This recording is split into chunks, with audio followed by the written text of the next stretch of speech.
मोड आलेल्या मटकीची भाजी तर सगळ्यांनाच खायला आवडते, पण मटकीला मोड कसे आणायचे चला पाहूया. त्यासाठी एका पातेल्यामध्ये 1 वाटी गावरान मटकी घेतली आहे. मटकी घेताना बारीक घ्यायची, जाड घ्यायची नाही. जाड मटकीला चव नसते. आणि मटकी छान अशी धुवून घ्यायची 2-3 वेळा. नंतर मटकी बुडेल इतकं पाणी घालायचं आणि पाणी घालून 5 तास हे झाकून ठेवायचं. 5 तासानंतर मटकी छान भिजली, यातलं सगळं पाणी गाळणीने गाळून घ्यायचं.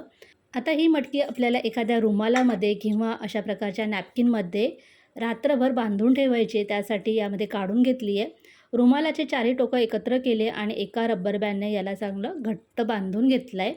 आता हा रुमाल आपल्याला एखाद्या भांड्यामध्ये ठेवून त्यावरती झाकण ठेवून एखादी जड वस्तू ठेवायची आणि रात्रभर असंच ठेवायचं. सकाळी उठल्यानंतर बघा इतके सुंदर मोड आलेले आहेत आणि ह्या मोड आलेल्या मटकीपासून तुमच्या आवडीची मटकीची भाजी बनवता येईल. तर मटकीला मोड आणण्याची ही सोपी पद्धत तुम्हाला कशी वाटली?